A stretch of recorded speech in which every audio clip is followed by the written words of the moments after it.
Well, I'm Audrey Kohler, and I work for the Aerospace Industries Association and run the Team America Rocketry Challenge. And currently we're at Thomas Jefferson High School in Alexandria, Virginia, and they have a team that's competing in the national finals of the Team America Rocketry Challenge.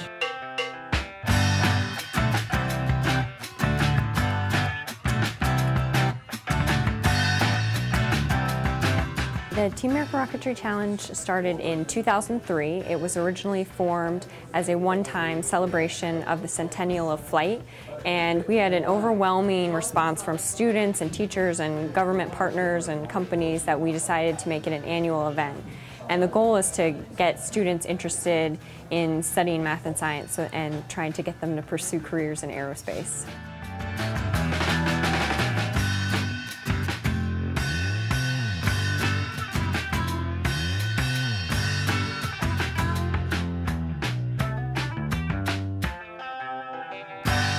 They build it from scratch using balsa material from hobby stores. They don't use a kit, they just put it together themselves, and then they launch it and try and meet certain goals that we change every year.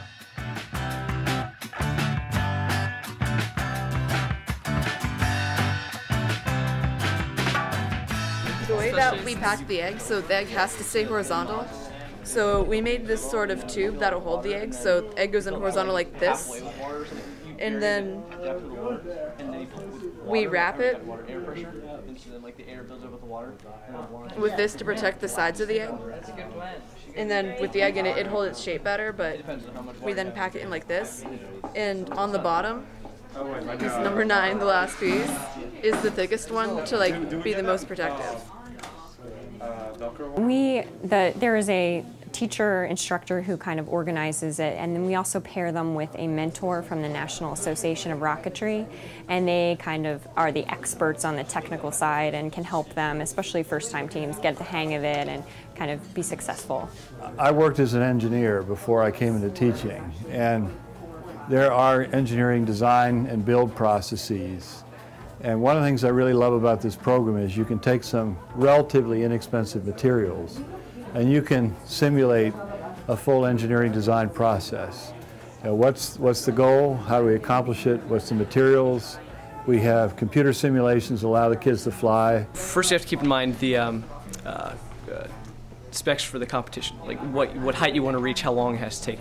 And then before you actually build anything, you should model it we use a program called RockSim. By Apogee.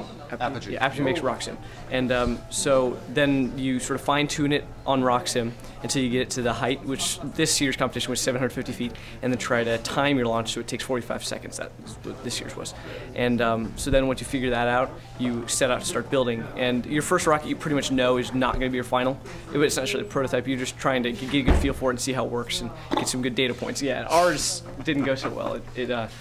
Engine, what happened is called a Kato, where the engine sort of blew up prematurely and destroyed the bottom of the rocket. The other thing that I think is really important is for some kids it's the first time that they've had to work on a team cooperatively where different people are doing different aspects of the project and building something that they all have a stake in, all can be proud of. We had a team of 6, so we tried to allocate different jobs to different people. So somebody would be working on fins, somebody would be working on the forward part of the body tube, somebody would be working on the end, but we'd also work together at the same time, so we make sure we're all happy with what's going on and all that. And yeah, so just a lot of glue, ordering parts, and but pretty much 100% made by hand.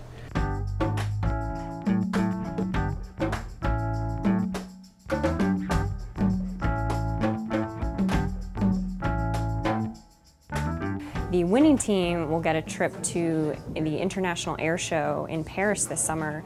It's a courtesy of Raytheon Company, and Lockheed Martin actually provides $5,000 for each of the top 3 teams.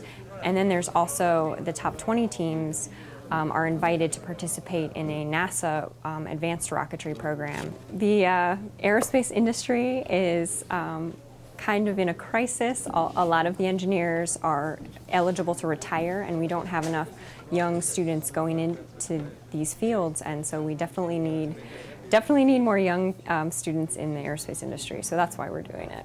Our national finalist team, I think, has a really excellent shot. They're very dedicated, they're disciplined, they understand independent and dependent variables. What do I need to do to the rocket to make it perform a little bit differently? And so I think we're going to be very competitive. I'm really excited about it.